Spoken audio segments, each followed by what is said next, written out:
Okay, ready? I'm gonna close my eyes this time. I'm not gonna turn my back.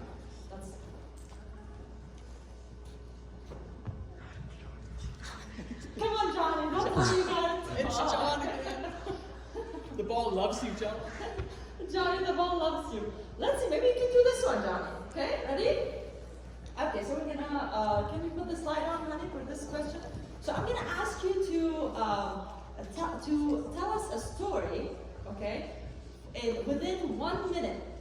But during this minute, you're gonna have to use these words that you see on the slide in front of us. Water slide, pizza, roof, alien, hula hoop, evolution, cinnamon. Of course, they have nothing to do with one another. This is why it's fun. It's gonna be a nonsense story, okay? You have 1 minute. Are you ready? Yeah? Okay, I'm gonna tell you when to start. Okay. So if you finish before a minute, that's fine, but you have to use up all these words. Ready, Johnny? Okay, let's see. 1, 2, 3, go.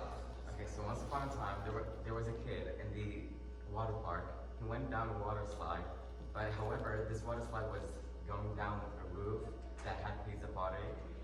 But then, when he was partying and eating the pizza, he found out that all the people were aliens, and they were actually not humans. So he freaked out, and then he found out a box of cinnamon. So he used that cinnamon to kill the aliens because they can smell cinnamon. but that cinnamon was so hard to distribute, so he used the hula hoop to swing around the cinnamon. And then when he saw the aliens, he got the idea of evolution. Okay. All right. Okay, that's good. You finished. You have 5 more seconds to go, but you're done. Good job.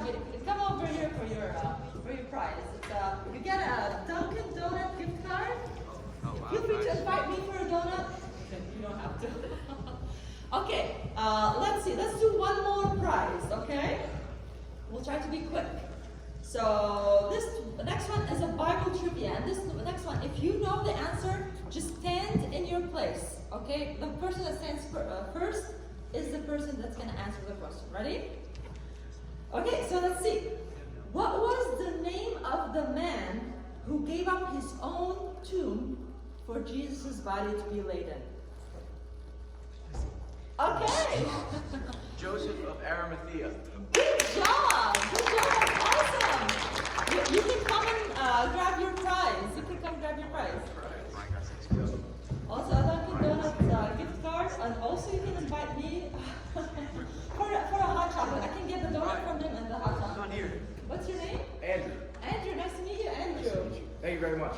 Okay. So it's so awesome, guys, that this story actually, I really love how Joseph offered his tomb.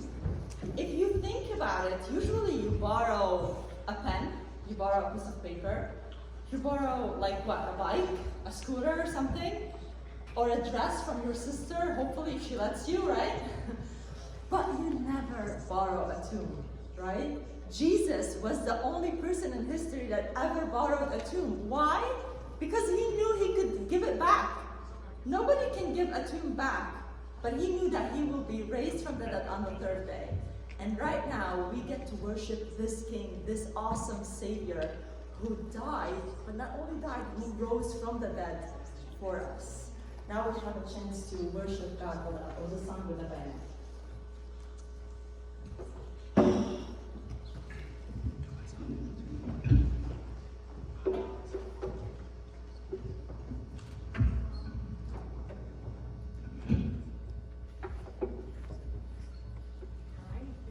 Stand up and help us out with your beautiful voices.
Who's ready for session number 2?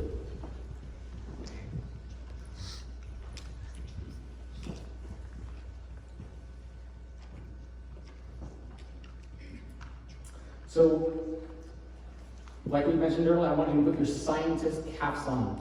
Okay? Put your scientist hats on. Take them apart. Come on, take them from next to you. Put them on. Right? We've been talking about science. Okay? Who loves science? Who has an inclination towards science? Okay, so you'll understand a lot of this. If you don't, you're going to get a lot of science lessons here. If you have a biology exam, did you see this guy's cap? What's your name? Stephen. Look at Stephen. Hi, Stephen. Love your science cap on. If you have a biology exam this week, you're going to get an A. Okay? Let's take a look at this. The Bible and science. The science support creation by intelligent design. If we're going to take a look at science, right, we need to first define what science is, right? So we're going to do that. Before we do that, I just want to go over some passage of scripture, right? If we didn't do that, this wouldn't have been church, right? Okay, so we'll do that. Paul in 1 Thessalonians tells us, but test everything and hold fast to what is good. So Paul is telling us we should look at the facts, no matter what it is, right? And different perspectives, and test them. And that we should use our brains to assess if it's true or not. God created us with a mind, and He wants us to use it. So we must test, right? Matthew tells us, love the Lord with all your heart, your soul, and your mind. Again, God wants us to use our minds and critical thinking. God doesn't want us to shut off our brains. He gave you a brain, use it. I'm sure you've heard that before from your parents or your teacher, right? He gave you a brain, use it. Romans tells us, I appeal to you, therefore, brothers, by the mercies of God, to present your bodies as a living sacrifice, holy and acceptable to God, which is your spiritual worship. You know, in some versions they say, or rational service. Your rational service, using your mind, some versions of the Bible. So when we worship, we don't turn off our minds. On the contrary, we need to use our minds. Okay? So with that, let's define science, right? There are 2 types of science. There's observational science and experimental science, right? That's one, observational or experimental. Then historical or origin science. Let's take 4 minutes to take a look at this video that'll explain it really nicely for us.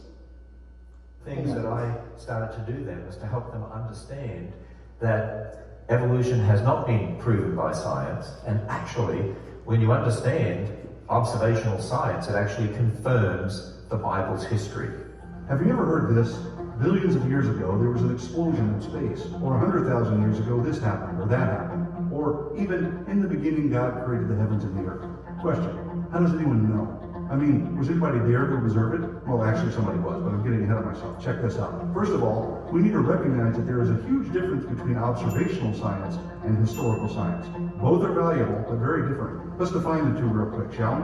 Observational science is simply when we observe something and experiment to draw conclusions. It involves repeatable experimentation and observation in the present. It's through observational science that we find cures for diseases and build space shuttles, stuff like that. Now, through historical science, we consider things that happened in the past, but they cannot be checked in the same way. I mean, we don't have access to the past like we do the present because, well, it's gone, right? All we really have is speculation, or at best, circumstantial evidences of past events based on what we see in the present. That's not to say that we can't make intelligent guesses about the past, or form reasonable inferences from rocks or fossils in the present, but we certainly cannot directly test our conclusions because we cannot repeat the past. Got it? So, does that mean historical science is unimportant? Not at all. Let's drop an example down here for a minute and take a look at the Eiffel Tower. You know, that 19th century Parisian monument designed by Gustave Eiffel that stands 1,063 feet tall, which was built as the entrance for the 1889 World's Fair, and is still the tallest building in Paris today, visited by millions of people each year? Yeah, that one. Well, guess what? Everything I just told you is true, but how do we test it? Well, applying observational science, we can, of course, observe the Eiffel Tower anytime we're in Paris. It's here in the present. Then, we can continue by testing the height and comparing it to all the other structures in Paris and confirm the claim that it is indeed the tallest building in Paris. But that's the extent of the kind of facts that can be proved by observational science in reference to this claim. How do we really know that Gustav designed it? How do we really know it was built in the 19th century as an entrance to the 1889 World's Fair? How do we really know how many people visited? That's all in the past. It can't be repeated. For that kind of information, we need to go outside the limits of observational science and discover what has been communicated to us through historical documents and eyewitness accounts. And furthermore, we have to believe those eyewitnesses and documents are trustworthy. The same is true when we talk about the origin of the Earth. The Earth is here. We all agree with that. So, does observational science confirm that the world was created by God? And are there trustworthy documents and eyewitness accounts that confirm it? Well, let's take the last part first. In short, what we're really asking is my original question: was anybody there to observe it? The answer is yes. God was there, and he told us how he created. He inspired people to write down his very words that became books that were compiled into a complete book called the Bible, which has been verified over and over again and has demonstrated itself to be totally trustworthy in all it claims and teaches. Even secular scholars will concede that the Bible accurately records historical events. Anyway, we have the most trustworthy revelation from the most trustworthy eyewitness. Now, what about observational science? Does it confirm the Bible? Yes. And what's extremely important to realize is the observable fact that the universe is logical and orderly. That makes sense only if its creator is logical and has imposed order on his creation. It doesn't make sense at all if the universe is just an accident of a huge explosion. Also, our minds are able to comprehend many things about the universe, and that's only possible if the creator of the mind gave us the ability and desire to explore the universe. It doesn't make sense if our brains are byproducts of chance, because we couldn't trust their conclusions to ever be accurate. And lastly, it only makes sense that we can observe and repeat an experiment if the universe consistently obeys the same laws from day to day, which only makes sense if a lawgiver created it that way and upholds it. So to be bluntly honest, science itself, whether observational or historical, is only possible because God exists and the Bible is true. I could go on, but enough said. Okay. All right. So, as you heard, observational science, experimental science, there's no problem with this approach. Right? That's where you have something that's testable, repeatable, and yields the same results every time. It's physical science. It's the science that gives us discoveries, like planes, rockets, medicine, electricity, so on and so forth. We discover this through the laws of God. The problem becomes when someone who invented planes or medicine now says, I don't believe in God. Well, that person has now stepped out of the confines of observational science. And that's his belief. And it has nothing to do with experimental science. The problem is when we confuse the two. And then we say, oh, he's a scientist, he doesn't believe in God. That means science says there is no God. I appreciate his scientific accomplishments and contributions. But when the scientist says, I don't believe in God, that's his belief. And then I don't have to necessarily agree with that. Historical science, as we mentioned, relies on relics from the past. Historical records that we can't repeat. And that's dependent on the assumptions that we start with. What are these assumptions? Well, the assumption with evolution is that anything can happen by chance if you give it time. Enough time. Anything can happen by time, chance, and the laws of nature. And how do they achieve this? They simply tell you, long, long ago, and far, far away. Sounds like a fairy tale. Let's test this. You want to test this? Hang on, all right? Hang on tight.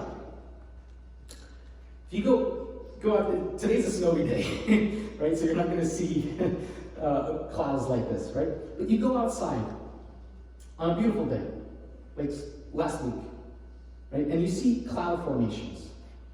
Can you assume that these clouds took this particular shape by chance over time and through the laws of nature? Don't be afraid. Yeah, you can, right? You can say water evaporated, collected in a cool layer of the atmosphere, and eventually took this form.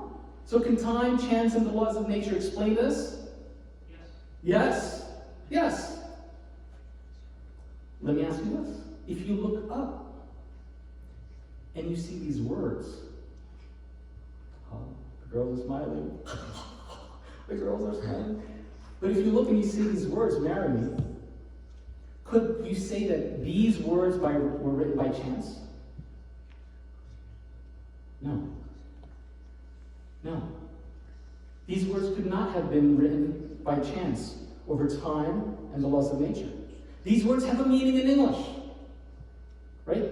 So would you agree that there had to be some intelligent mind that designed this? Right? I see heads nodding, right? I see heads not nodding. Are you out there? Yes? Okay? There is information. And information cannot be produced by chance. Information always comes from a mind. There must be an intelligent being who designed and formed these words, right? Would you agree? Okay, let's look at another example. Let's look at this rock formation. You guys are good, by the way, so we're going to test you more. You could say there must have been strong winds, rain, maybe earthquakes that sculpted these rocks, and they landed in this beautiful fashion. This is breathtaking. It's gorgeous. Let me ask you the question again. Can time, chance, and the laws of nature explain this? Yes. Yes. No problem with that. Let me ask you this.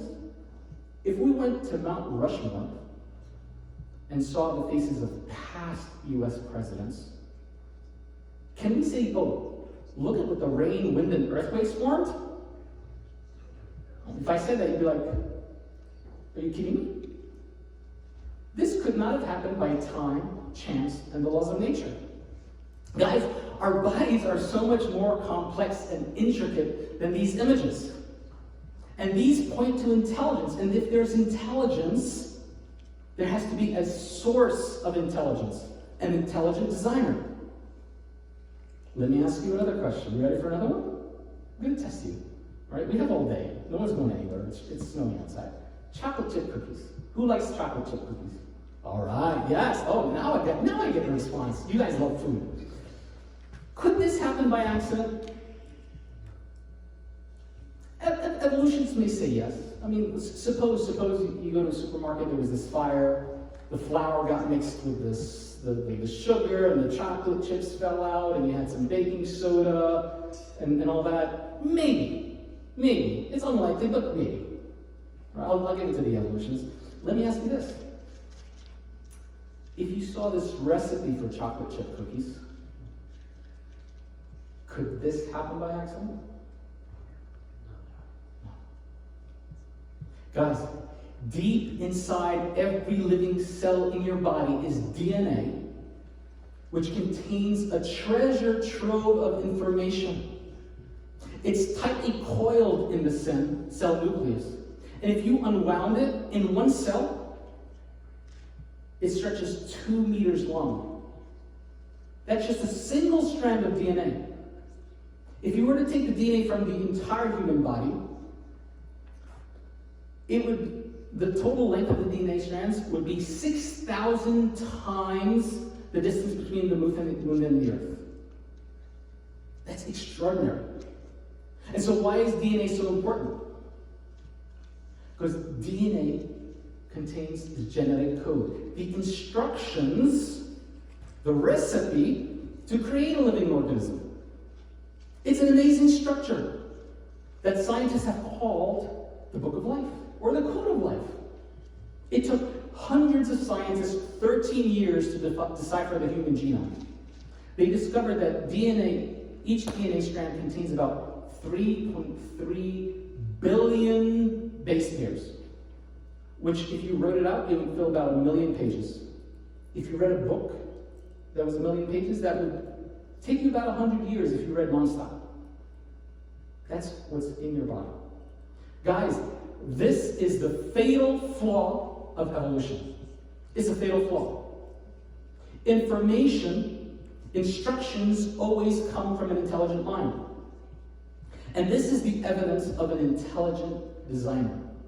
Some may argue, yeah, okay, maybe the information or the recipe, for the cookies outside is not inside. So I wanted to be cute here, and I was like, look at this fortune cookie. Could this happen by accident? Maybe. I don't know. Evolutionists may say yes. What about the fortune inside? What if the fortune inside said in the beginning God? Could that happen by accident? No, Allah did that, right? Guys, there's no evolutionists on Earth that would come to this beach in Florida and say, look at what time, chance, and laws of nature created. No, it must be designed. There's information in the sand art. English words, and there's information represented in the cross and Jesus. And information always comes from a mind. In a book by Werner Gitt called In the Beginning Was Information, he says, there is no known law of nature, no known processes, and no known sequence of events which can cause information to originate itself in matter. Information comes from a mind. Where did all the information to create living creatures and humans come from? It comes from the DNA molecule. And just like the English language has 26 letters, which can be combined to create words, sentences, paragraphs, it's the same situation with biological language, where it's represented by 4 letters. Anyone know who's taking biology? Right? Quiz. Oh, Andrew, you know, go ahead. ACTG. Yeah, what do they stand for? Adenine. Thymine, cytosine, guanine. All right, yes, all right, excellent. So you take these and you combine them, right, to make biological words, sentences, and books of information. It's just like the Morse code, right? If you have the rope and you have the size beads and you have different size beads, you can spell the English word help. You just need to know the code. Information is represented by this code sequence. Let's watch this quick 2-minute video that talks to us about the language of DNA. If you found an ancient clay tablet with strange characters washed up on the shore, you couldn't read it, unless someone had cracked the code. But you'd still know the letters represented a language, even if you didn't know anything else about the author or his civilization. Language is recognizable, even if you can't read it. Take Morse code. It has 3 basic parts: dots, dashes, and spaces. These 3 simple parts are combined to represent letters.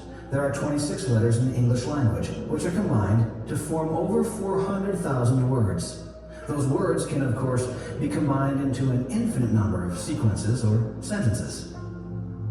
There is evidence that DNA represents a language. 4 basic units, called nucleotides, combine into a code for 20 amino acids. From those few amino acids, the body forms more than 100,000 proteins. Even if you can't read DNA, it still has all the hallmarks of language. A language that biologists are just now beginning to crack. Every tiny cell in our body is packed with 3 feet of DNA, 3 billion nucleotides. The similarity between DNA and human language is uncanny. In addition to codes, both use similar techniques to pack, access, rearrange, copy, and translate information. DNA seems to represent a language, the language of life. An unseen author, the creator of heaven and earth, has left a testimony of his existence in the DNA of every living thing. Fascinating. Who knows what DNA stands for? Go ahead. Deoxyribonucleic acid. All right, okay, excellent. Deoxyribonucleic acid. I want you to think about something else, though. Next time you hear DNA, definitely no accident. Information always comes from a mind. And these point to intelligence. And if there's intelligence, there must be a source of intelligence, an intelligent designer. Check out this video by Richard Dawkins. Man, I may need you to pull up the volume on this one. It's a little low. Richard Dawkins, he's one of the most famous atheists. Has anyone heard of him? Right? He's all over the internet, YouTube, and all that. He's being questions about the possibility of intelligent design in genetics. I want you to listen to this. Well, then who did create the heavens and the earth? Why do you use the word who? You see, you immediately beg the question by using the word who. Well, then how did it get created? Well, by a very very slow process. Well, how did it start? Nobody knows how it started. We know the kind of event that it must have been. We know the sort of event that must have happened for the origin of life. And what was that? It was the origin of the first self-replicating molecule. Right, how did that happen? I've told you we don't know. So you have no idea how it started? No, nor has anyone. Nor has anyone else. What do you think is the possibility that intelligent design might turn out to be the answer to some issues in genetics or in evolution? It could come about in the following way. It could be that at some earlier time, somewhere in the universe, a civilization evolved by probably some kind of Darwinian means to a very, very high level of technology and designed a form of life that they seeded onto perhaps this planet. Now, that is a possibility and an intriguing possibility. And I suppose it's possible that you might find evidence for that if you look at the details of biochemistry, molecular biology. You might find a signature of some sort of designer. Wait a second. Richard Dawkins thought intelligent design might be a legitimate pursuit? And that designer could well be a higher intelligence from elsewhere in the universe. But that higher intelligence would itself have had to have come about by some explicable or ultimately explicable process. He couldn't have just jumped into existence spontaneously. That's the point. So, Professor Dawkins was not against intelligent design, just certain types of designers, such as God. So that they... Did you hear that? Did you listen closely? Did you hear what he said? Looking at the details of biochemistry, DNA, you would find a signature of a designer. But maybe that intelligent design was from another planet that brought life to Earth. This is one of the most famous atheists out there. He doesn't have a problem with intelligent design. Just as long as it wasn't God. As long as it's not God, it's okay. I can say, yeah, the aliens came and brought life to Earth. That's science. But I believe God created the heavens and the earth. That's religion. You see the difference? And that's why we need to use the minds that God gave us. And this is why it's important to differentiate between science and scientists. To differentiate between a discovery through experimental science that Professor Dawkins may, have presented, and I would wholeheartedly accept that. But when he says it's possible that life started somewhere else in the universe and it was brought on here by aliens, I can say, no, thank you. Because by using my brain and the mind that God gave me, I'll reject his theory. You ready to go deeper in science? Right? Is this making sense? You enjoying this?